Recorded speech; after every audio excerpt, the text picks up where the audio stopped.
Kapangutana lang unya mo. You look at the picture, this represents you standing at a crossroads, unsure whether to go right or left. The choice makes the difference will determine your eternity. God created our physical body, the soul and spirit.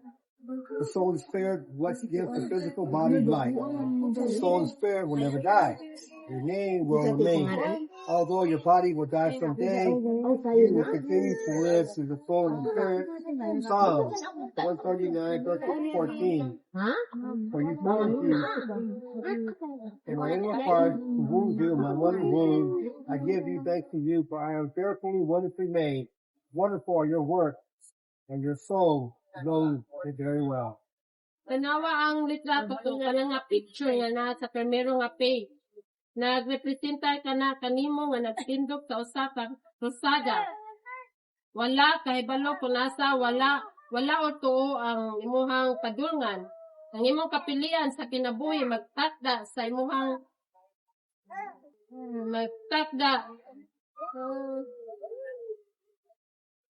Ibot sa Diyos ang atong physical nga lawas uban sa kalag ug espiritu. Ang kalag ug espiritu mo ang naghatag sa kinabuhi sa physical nga lawas. Ang imong kalag ug espiritu dili gyud mamatay, ang imong ngalan magpabilin uban nila. Bisan pa mamatay ang imong lawas sa moabot, magpadayon ka sa pagkinabuhi pinaagi sa imong kalag ug espiritu. Salmo 139:13 at 14. Kay ikaw ang nagmugna sa akong internal nga bahin, imo ko gihimo sa sulod sa tiyan sa akong inahan. Magapasalamat ko kanimo, kay ako gihimo sa kahadlokon o sa tingalahan nga paagi. Katingalahan ang imong mga buhat o ang akong kalag na kahibalo niini pagayo. So, ang kanasiya, diba, ang kita, ang Ginoo, mao may nag-umol nato, dili man kay, ang inahan, nagamahan, may nag-umol sa anak, kaya imuha dyan siyang one-jud, kinsay nag-umol sa amahan o sa inahan, kaya amahan o ginahan, hanggang dapat. So, kita, gikan pa sa atong pagkatao, makasasala na kita. Wala kita ingon nga, dili kita perfecto, kay tungod sa atong amahan nga si Adam. Matthew 16:26.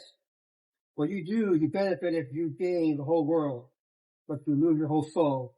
And if anything is worth more than your soul, according to the Bible, the soul is what we are. It reflects our character, reveals our true self.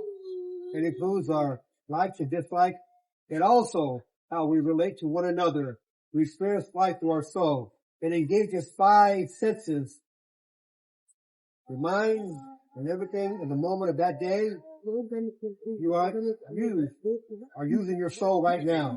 For example, sense of sight, you see others, and they see you. Sense of hearing, you hear the voice. Sense of smell, you can smell food being cooked. Sense of taste, you enjoy food in your mouth. Sense of touch, you feel the clothes you are wearing. From the moment you woke up, you begin using your soul. Sa Mateo, unsa may kapuslanan nimo kung makabot nimo ang tibuok kalibutan, apan mawala ang imong kaugalingong kalag. Aduna ba'y bisan usang bili nga labaw pa sa imong kalag? Unsa ang niya sa kalibutan kung imo bang kabuton, unta imo kadato nga nani mo tanan, pero kung mawala na ka dinis kalibutan, ang imuhang kalag wala ka kiba kung asa ka kadong. Sumala sa Biblia, ang kalag mao ang atong pagkatawo. Kini nagpakita sa atong kinaiya kung unsa ta, nagpadayag sa tinud natong kaugalingon, ug naglakip sa atong mga gusto ug dili gusto. Kini usab mao ang paagi sa atong pakigrelasyon sa usag-usa. Atong matinati ang kinabuhi pinaagi sa kalag. Kini naglambigit sa imong 5 ka sentido o imong hunahuna. Sa matag higayon, sa matag adlaw, bisan karon gigamit nimo ang imong kalag. Ang kalag, kung wala ang atong kalag, ang atong lawas dili siya makakuan bitaw, makaihok bitaw. Kay ang atong mga kalag maoy naghatag o kuan sa atong lawas. Example ron, pananglitan ng imuhang pananaw, sa imong pananaw, ikaw makakita nako, ako makakita ninyo, so, kanang kalag, maunay ato ang nagkuha nato, may naggamit ba atong kalag, Yang ikaduha, ang imuhang pagpaminaw, makadungog ka, makadungog mo. So, ang atong kalag sa nasiya, ano atong kalag? Ang imuhang sensitibo sa kanang makapanimhot ka. So, gamit na siya sa atong kalag. Gamit na sa atong kalag. Ang ikaupat, kanang pagtilaw nimo nga, kanang imuhang kalami kitaw nga kanang panglasa nimo, sa imuhang kanunon, pakaibaw ka kung salami ba ni o dili ba ni. Ang ikalima, mao na siya nga kung kuan kanang panitan sa hangin ron nga mo kuan sa imuhang bitang panit. O nya kanang imuhang gipanulob, di ba ma-feel man nimo nga kanang naagid sa imuhang lawas. So ang kalag nato dako jud kaayo siya og gamit kay kung wala atong kalag wala jud sa ang atong lawas mamatay mamatay na siya lawas pero atong kalag ug atong espiritu mo kuan na siya kung asa padong. Okay. Romans 6:23, for the debt of sin is death, but the free gift of God, His eternal life is Jesus Christ our Lord. This verse points to two destinations for the soul and the spirit after death. In the crossroads, the picture, the first part of the verse, the debt of sin leads to death, represents the road on the left. The road that leads to destruction is called hell. Both sin brought a death that ends in spiritual death. We are all born spiritually dead because we inherit this death of sin. Matthew 7:13 describes it as the broad road leads to destruction.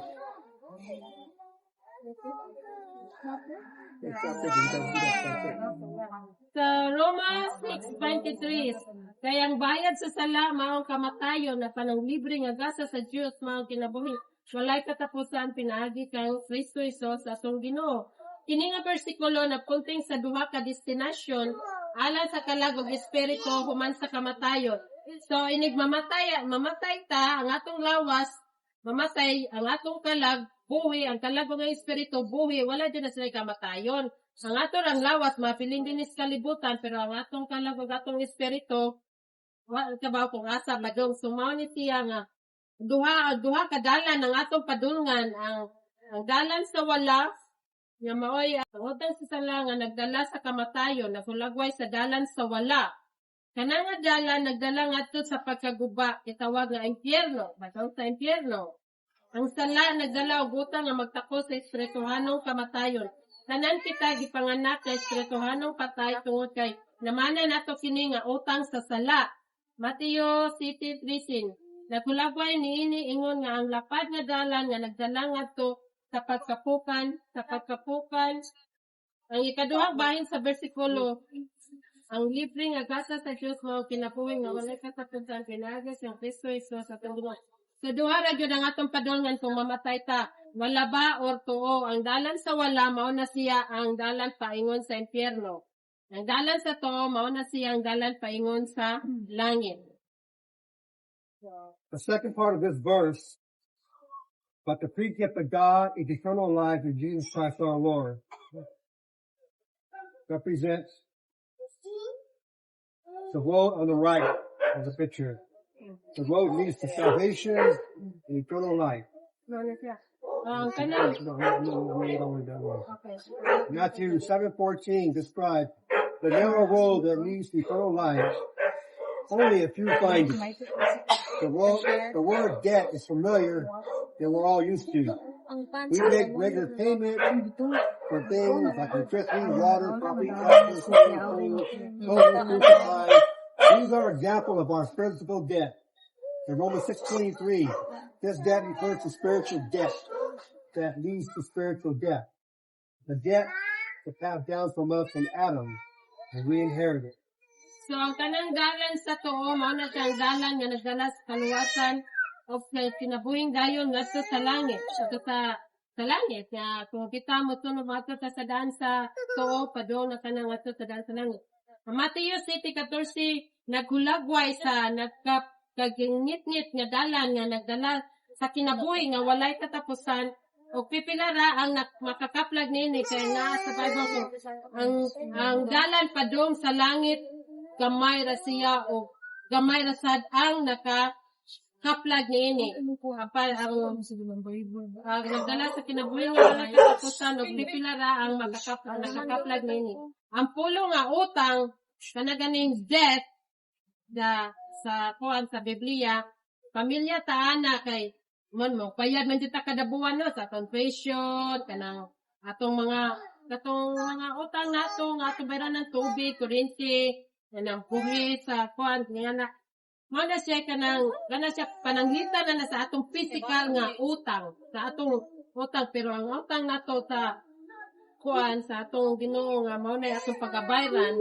tala sa Roma 6:23 kini nga utang nagtumong sa espirituhanong utang nga nagdala sa espirituhanong kamatayon. Kini nga utang gipasag gikan kang Adam og nakapanunot ang tanan tawo. So katong permero nga gibuhat sa Ginoo nga si Adam nga nisupak man to siya sa Ginoo. So pagsupak niya siya mo'y naghatag sa tipo kalibutan ang sala nga kita mo'y nakapanunot ang tanan tawo nakapanunot. Romans 5:12. Therefore, just as through one man, Adam, sin entered into the world and death through sin, we're all born sinners into this world with a physical debt of sin that leads to spiritual death. Because of sin, every person is born a sinner. When a person dies, the soul and spirit leaves the body. This is called a spiritual death. If you are on the road to the left, it leads to destruction and a place of torment. Luke 16:19-30 speaks of two different places a person may go to after death, or a place of torment.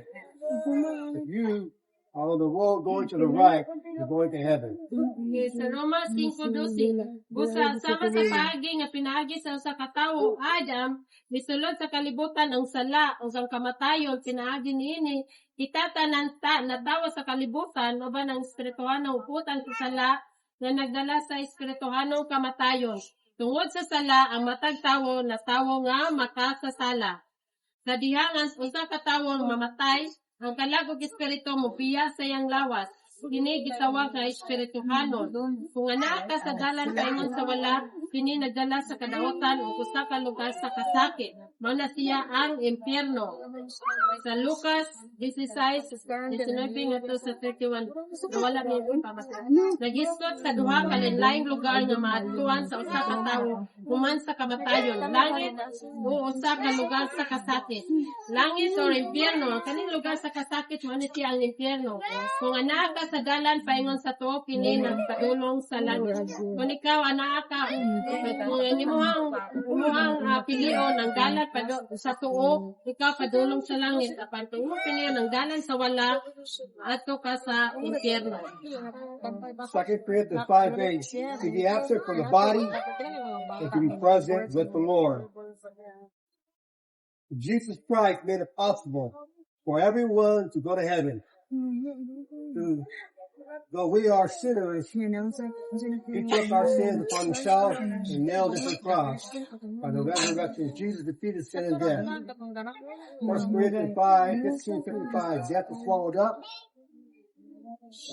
O victory, O death, where is your victory? O death, where is your sting?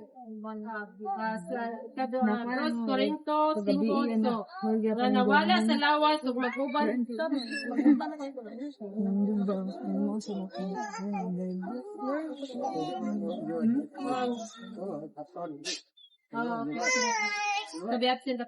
nga nawala sa lawas ug maguban sa Ginoo. Gitubotan ni Jesucristo ang tanan tawo nga makaadto sa langit.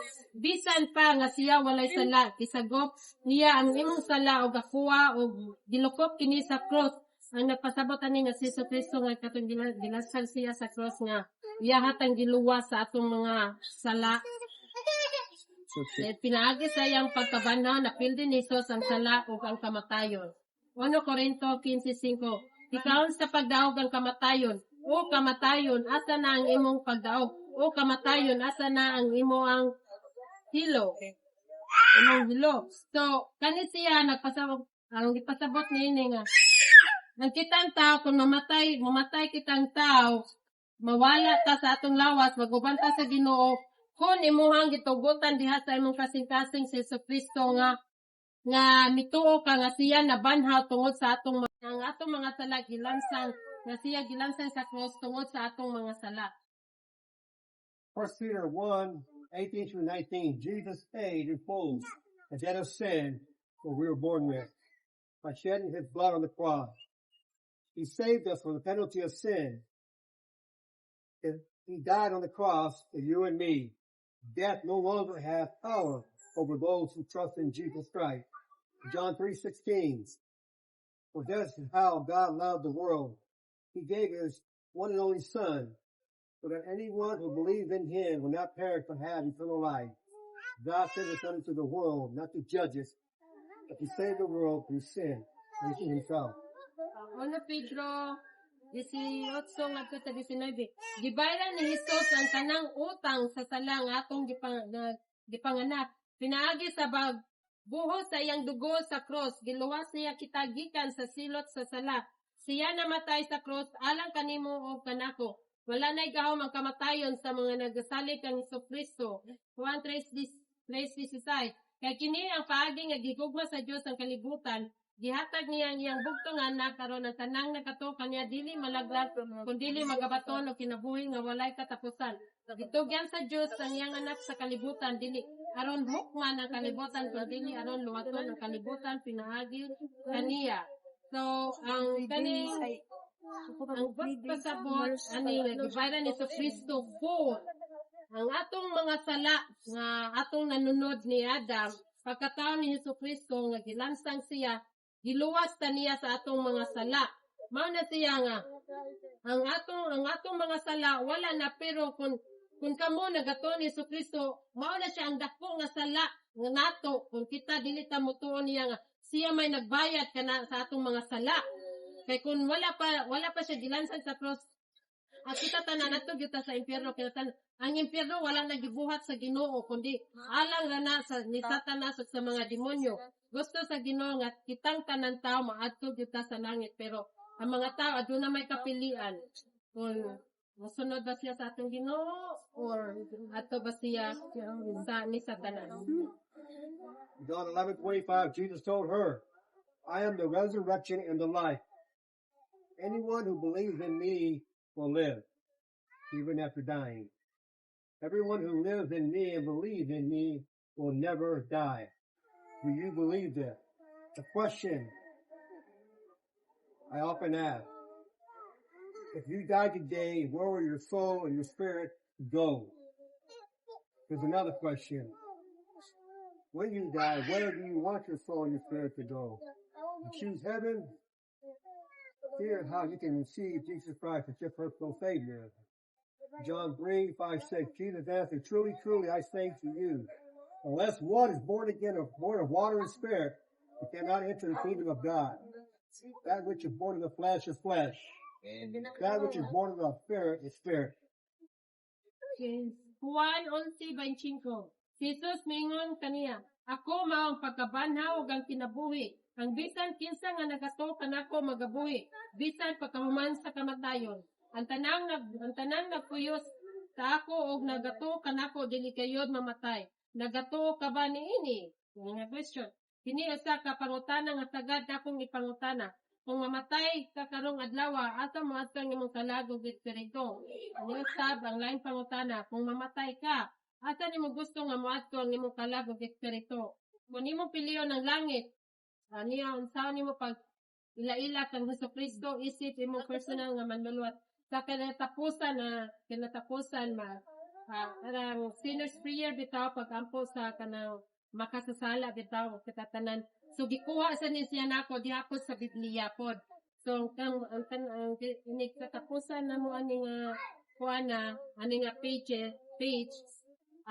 i-lead mo niya sa kuan sa pagampo sa makasa pero wala mo niya nagapot sa atong Ginoo. So after nasa tanan. We are born physically into this world because Jesus says you must be born again in the Spirit. To be born in the Spirit means the Holy Spirit comes to live within you. This is what we call being born again. We are born once physically, You must be born again spiritually to enter heaven.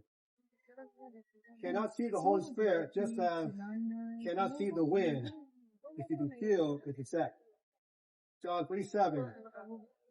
So don't be surprised when I say you must be born again. Matawo kita sa pisikal nga paagi niini nga kalibutan apan si Jesus mingon nga kinahanglan usab kita matawo sa espiritu. Ang pagkatawo sa espiritu nagpasabot nga ang balang espiritu muanha og motunga sa sulod nimo. Kini mao ang gitawag nato pagkapanhaw pag-usap. Matawo kita usa ka higayon sa pisikal apan kinahanglan kita matawo pag-usap sa espirituhanon aron makasulod sa langit. Dili nimo makita ang balang espiritu sama sa dili nimo makita ang hangin. Apan makita og mabati nimo ang epekto niini. Juan 3:7. Ayaw kamo katingala kung akong isulti. Kinahanglan kamo matawo pag-usap. So, di ba sa ato kanang born again nga kanang naay kuan nga siya na born again. So wala na siya ingon nga na born again nga life tinuan, na born again siya. So kanang pagtuo sa atong Hesukristo. Mao na siya nga kita kung nituo ka ni Hesukristo kausara ta mamatay apan kaduha ta mataw. Kausa ta mamatay kaduha ta mataw. Matawo ta born again, matawo ta sa physical niya, kaduha na to nga matawo ta pag-usap pinaagi ni Hesukristo nga atong sulod sa atong kasing-kasing. Romans 10:9-11. That if you confess with your mouth Jesus as Lord and believe in your heart that God raised him from the dead, you will be saved. For with the heart a person believes, resulting in righteousness, and with the mouth he confesses, resulting in salvation. For the scripture says, whoever believes in Jesus will not be put to shame. God wants us to be ready to be caught up into heaven. So Jesus comes on a cloud and calls us home. 1 Thessalonians 4:13-18, Jesus talks about coming back on a cloud. He is bringing all the people that died long ago. He is going to reunite them with a glorified body. And we that are alive, our bodies will be caught up to a glorified body to meet the Lord in the air. All of this will happen in eternity with the Lord. Roma 10:9-11. Kung inyong iangkon sa inyong baba, si Jesus isip Ginoo ug moto kamo sa inyong kasing-kasing nga gibanhaw siya sa Ginoo gikan sa kamatayon, maluwas kamo. Kay sa kasing-kasing moto ang tao nga nagbunga og pagkamatarong, ug sa baba nimo mag-awit ug pag-angkon nga nagbunga og kaluwasan. Kay nag-ingon ang kasulatan, kinsa man nga moto kang Hesus dili pagpangulbaanan. Gusto sa Ginoo nga andam kita aron tuhaon sa langit kung moani si Jesucristo sa panganod ug tawagon kita sa balay. 1 Tesalonica 4:13-18. Naghisgot nga mobalik si Jesucristo sa panganod dala niya ang tanan nga nangamatay sugay na. Ug gihusa pag-usap kanila sa ilang gloryahanon nga lawas ug kita nga buhi pa ang atong mga lawas usap ngadto sa gloryahon nga lawas aron makita sa Ginoo sa hangin ug kita tanan mapuyo uban sa Ginoo hangtod sa kaangturan. So kani siya nga bersikulo kani nga Roma 10:9-11. Kung diha sa inyong kasing-kasing pinasing-kasing nga inyoha kayong isulti nga diha sa inyong baba nga si Kristo nga mituo kamo kaniya nga diha atong Ginoo manluluwas. Ang inyuhang yasa moto nga nagbunga og pagkamatarong sa inyong baba ug mag-awit pag-angkon nga nagbunga og kaluwasan. Gusto sa Ginoo nga kita andam nga inibalik niya diri nga kita andam na sa iyahang pagbalik nga iyahan natang diretsuhon og kuha nga o idungan nato niya sa pagbalik niya dungan nato katong una nga nangamatay nga mituo kaniya dungan nato og kita sugat na sa ating Ginoo sa Christ. All of this will happen so fast when you blink your eye once. We call this the rapture of the church, when all believers are taken up to heaven. Every believer around the world, a part of the body of Christ, is called the church, and Jesus Christ is the head. I'm speaking symbolically You look at the picture. Colossians 1:18. Christ is also the head of the church, which is the body. He is beginning to bring power over all who rise from the dead. Yes. So he is first in everything. Now at the end time you will receive Jesus Christ as your Savior, to be born spiritually. I will lead you into a prayer, and that prayer, we want you to go to heaven when you die. Repeat the words after me when I pray concerning God. Receiving Jesus Christ as your personal Savior. Kani siya kanang katapusan nga kanang picture, mao na siya ang gitawag nga rapture nga kanang ganing usa ka blink sa imong mata lang nga ini-on nimo sa suga, kuanda yun ipatay nimo diretso mo kuanda mo kanang gali ra kayo siya ba. Mao na siya ang giingon nga rapture nga kita wao na ta sa Ginoo hinipalit na si Kristo. Ingon nga simbahan nga siya man ang ulo sa simbahan. So, ang giingon na nga ulo sa simbahan, ang simbahan dili kay, kanang masimba ta kay, haron makuha ta tatong Ginoo dili. Kita tao nga nagatuo kaniya sa kinasing-kasing, mao'y iyahang kuhaon. Mao na iyang kuhaon, kukuan sa katong nangamatay na nga, nagatuo niya sa kinasing-kasing, kaya naman goyopan nga, motuo lang ko, pero, kanang, duha ba, marag, taon-taon na lamita, motuo ko si Kristo, nagkanya, niya dito ang atong binuhatan din sa kalibutan, murag maura gihapon, kung saan na sa kalibutan, mo'y atong gisunod. So, mao na siya ang giingon nga, kana si Kristo sa mga ulo sa simbahan nga, iyahang lawat. Siya ang sinugdanan, labaw sa tanan nga, buhay pagkasakikan sa kamatayon, nga siya nabanhaw. So, ingon ani ta, nga kana nga picture, nigari sa atong Ginoo nga, kuhaon na taniya halik, nga katong nagtuo niya sa kinasing-kasing to. Ngunana na niya. Kung imuhang dawaton si Ginoong Kristo, so muli siya sa prayer, so gana nga pray, kanang nagpapana nga imuhang dawaton si Kristo nga imong personal manluluwas, wala mo nagkampo niya, so mo nagkampo sa man, pero kinasing-kasing ninyo nga pag-ampo nga inyong gidawat si Kristo, that's kinasing-kasing. Ay kung kapag tinuod lang kung kinasing-kasing mo nga nagdawat ni Kristo, yun na dyan kausapan. Kaya nasa Biblia nga, kinsa kato nga mudawat kaniya adunay blessing. Apan kinsa kato nga dili mudawat kaniya, dili siya pag-ilhon sa atong Ginoo. So, kung kamo inyong gawaton si Kristo nga inyong personal nga manluluwas, musunod mo sa iyahang pag-ampo, pero wala mo nag-ampo niya, tuwa mo sa atong Ginoo nga nag-ampo. So, kung inyo hala, magampo mo nga, ikusog ninyo, isulti ninyo, kusog, istimaan nga, kamo kinasing-kasing nga nag-ampo, o inyong gawatan sa Kristo, nga kinasing-kasing nga siya, atong manluluwas, personal nga manluluwas sa Ginoo. Okay, doko ta, guys. Tell them to pray to God the Father right now. Laro, nag-ampo mo dito sa amahan, sa atong amahan, wala mo niya nag-ampo, tuwa mo sa atong amahan. So, kada siya nga na din ang amahan namo, mao na siya ang sinner's prayer. Mao na siya ang pag-ampo sa makasasala, nga inyong gawaton si Kristo, nga atong manluluwas sa Ginoo. Amahan namo, sa langit, nagtuo ako sa imong anak, sa Iso Kristo, na namatay sa cross, alang sa akong mga sala. Nagtuo ako nga iyan ang napildi ang sala o kamatayon. Pinaagi sa iyang pagkabanhaw, katawaron ko sa pagdumili, ang imong anak, sa Iso Kristo, ibitar ko siya sa akong kasing-kasing, isip akong personal na manluluwas. Amen. Amen.